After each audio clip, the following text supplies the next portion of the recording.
नमस्कार। आकाशवाणी जयपुर अजमेर से प्रस्तुत है प्रादेशिक समाचार।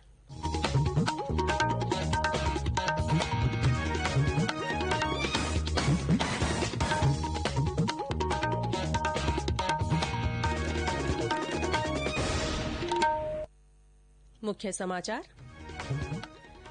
प्रदेश में कोरोना के अब तक के एक ही दिन में सर्वाधिक 1370 नए मामले आए सामने। रिकवरी रेट बढ़कर हुई 79%। राष्ट्रीय अन्वेषण अभिकरण एनआईए ने पुलवामा आतंकी हमले के मामले में आरोप पत्र किया दाखिल। अगले महीने होने वाली जेईई मेन्स और नीट यूजी परीक्षाओं के लिए सरकार ने परीक्षा केंद्रों की संख्या बढ़ाई। और पश्चिमी राजस्थान के विभिन्न जिलों में आज कहीं कहीं भारी बारिश की संभावना।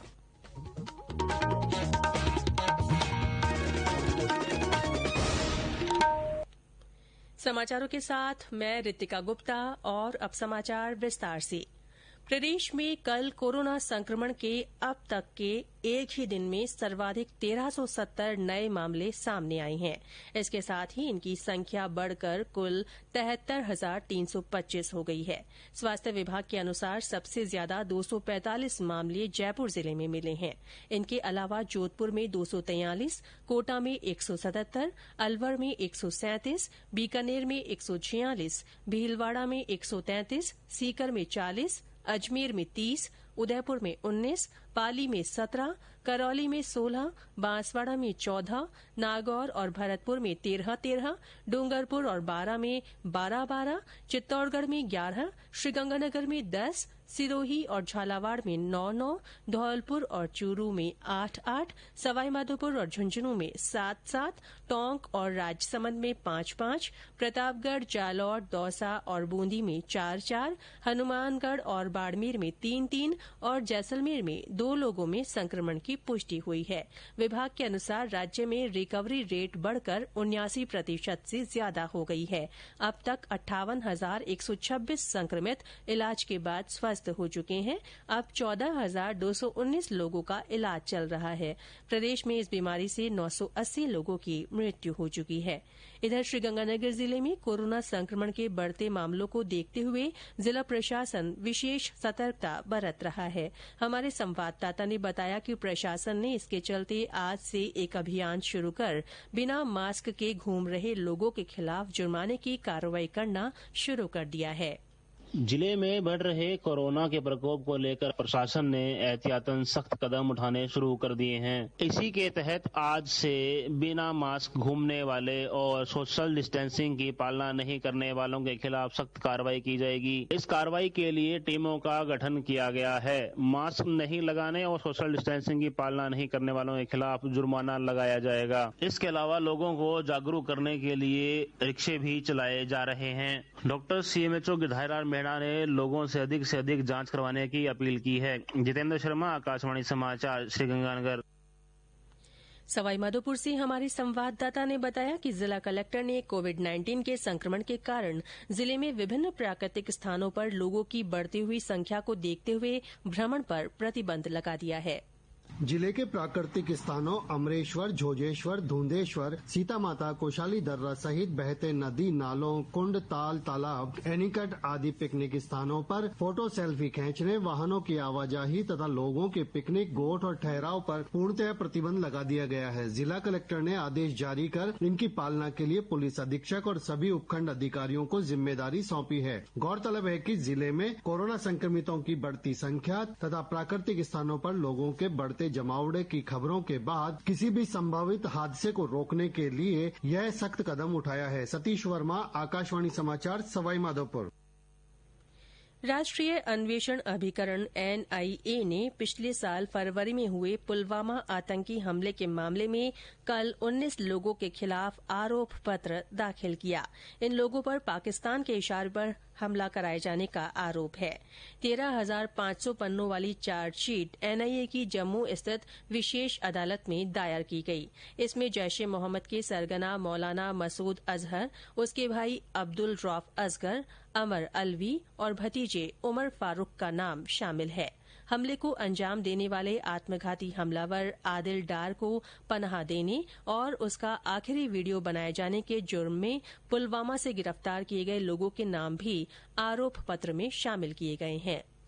ये समाचार आकाशवाणी जयपुर अजमेर से प्रसारित किए जा रहे हैं। प्रादेशिक समाचार बुलेटिन आप हमारे ट्विटर हैंडल @AIRnews_जयपुर पर फॉलो कर सकते हैं। राष्ट्रीय परीक्षा एजेंसी एनटीए ने अगले महीने होने वाली मुख्य संयुक्त प्रवेश परीक्षा जेईई मेन्स और राष्ट्रीय पात्रता और स्नातक स्तर की प्रवेश परीक्षा नीट यूजी के लिए परीक्षा केंद्रों की संख्या बढ़ा दी है। एजेंसी ने कहा है कि कोविड-19 महामारी के कारण सामाजिक दूरी बनाए रखने की आवश्यकता को ध्यान में रखते हुए यह निर्णय लिया गया है। राष्ट्रीय परीक्षा एजेंसी ने राज्यों को पत्र लिखकर परीक्षार्थियों के शहर में आने जाने की सुविधा का ध्यान रखने को कहा है ताकि वे समय पर अपने परीक्षा केंद्रों तक पहुंच सके। जेईई मेंस परीक्षा आगामी 1 सितंबर से 6 सितंबर तक और नीट यूजी 13 सितंबर को आयोजित की जाएगी। हरिदेव जोशी पत्रकारिता और जनसंचार विश्वविद्यालय में अकादमिक सत्र 2020-2021 के लिए विभिन्न पाठ्यक्रमों में प्रवेश की प्रक्रिया शुरू हो गई है। प्रवेश संबंधी जानकारी विश्वविद्यालय की वेबसाइट पर आज जारी की जाएगी। विद्यार्थियों को ऑनलाइन आवेदन करना होगा। आवेदन की अंतिम तारीख 10 सितंबर है। नए सत्र में पत्रकारिता और जनसंचार में 3 वर्षीय स्नातक पाठ्यक्रम भी शुरू किया जा रहा है। राजस्थान में ये पाठ्यक्रम शुरू करने वाला हरिदेव जोशी पत्रकारिता और जनसंचार विश्वविद्यालय पहला राज्य विश्वविद्यालय होगा। रोजगार संदेश पाक्षिक बदलते परिवेश में नए कलेवर के साथ अब डिजिटल प्लेटफॉर्म पर उपलब्ध होगा। इसे और अधिक उपयोगी और प्रभावशाली बनाया जाएगा। कौशल नियोजन, उद्यमिता और रोजगार विभाग के शासन सचिव डॉ नीरज के पवन की अध्यक्षता में कल जयपुर में इस संबंध में बैठक हुई। बैठक में डॉ पवन ने बताया कि रोजगार संदेश में सरकारी नौकरियों के विज्ञापनों की सूचनाओं के साथ साथ निजी क्षेत्र की नामचीन कंपनियों में भर्तियों की सूचना उपलब्ध करवाई जाएगी। उच्च न्यायालय ने केंद्र और राज्य सरकार को प्रदेश के पुलिस थानों में जब्त अमोनियम नाइट्रेट और अन्य विस्फोटकों की नीलामी की योजना पर काम करने को कहा है ताकि मूल्यवान संसाधनों का उचित उपयोग किया जा सके। हाल ही में बेरूत में हुए विनाशकारी विस्फोट को देखते हुए हाईकोर्ट ने पिछली सुनवाई पर राज्य और केंद्र को जवाब तलब करते हुए प्रदेश के विभिन्न पुलिस थानों में जब्ती के बाद रखे गए अमोनियम नाइट्रेट और ऐसे ही अन्य विस्फोटक पदार्थों की मात्रा का ब्यौरा देने को कहा था। कल अदालत में सुनवाई के दौरान राज्य सरकार ने प्रत्युत्तर पेश करने के लिए 1 सप्ताह का समय मांगा, जिसे खंडपीठ ने स्वीकार कर लिया। भारतीय रिजर्व बैंक ने कहा है कि उसने 2019-2020 में 2000 रुपए के नोट नहीं छपवाए। अपनी वार्षिक रिपोर्ट में बैंक ने कहा है कि अधिक मूल्य के इन नोटों का चलन घट रहा है। दूसरी ओर 500 रुपए और 200 रुपए के मूल्य के नोटों के प्रचलन में 2018 के बाद के 3 वर्षों की संख्या और मूल्य दोनों ही लिहाज से भारी बढ़ोतरी हुई है। रिपोर्ट में यह भी कहा गया है कि पिछले वित्त वर्ष में बैंकों ने कुल 2,96,000 जाली नोटों का पता लगाया। रिजर्व बैंक ने यह भी कहा है कि उसने 100 रुपए के वार्निश किए हुए नोट परीक्षण के तौर पर शुरू करने के लिए कड़े प्रयास किए हैं। पत्र सूचना कार्यालय जयपुर की ओर से आज असम राजस्थान संगीतमय विरासत एक भारत श्रेष्ठ भारत वेबिनार आयोजित की जाएगी। केंद्र सरकार के एक भारत श्रेष्ठ भारत अभियान के तहत ये वेबिनार आयोजित हो रही है। इस अभियान में राजस्थान का जोड़ीदार राज्य असम है।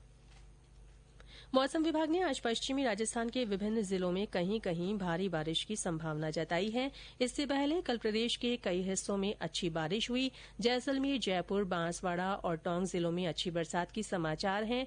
जालौर जिले में आज सुबह से रिमझिम बारिश का दौर जारी है। अच्छी बरसात से प्रदेश में अब तक 70 बांध पूरी तरह भर गए हैं।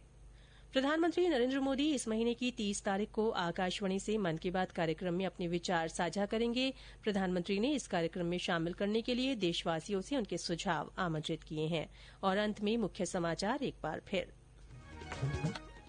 प्रदेश में कोरोना के अब तक के एक ही दिन में सर्वाधिक 1370 नए मामले सामने आए हैं। रिकवरी रेट बढ़कर 79% हो गई है। राष्ट्रीय अन्वेषण अभिकरण एनआईए ने पुलवामा आतंकी हमले के मामले में आरोप पत्र दाखिल कर दिया है।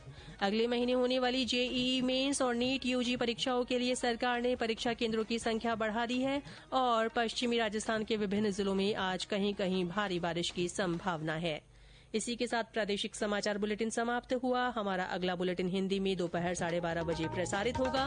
नमस्कार।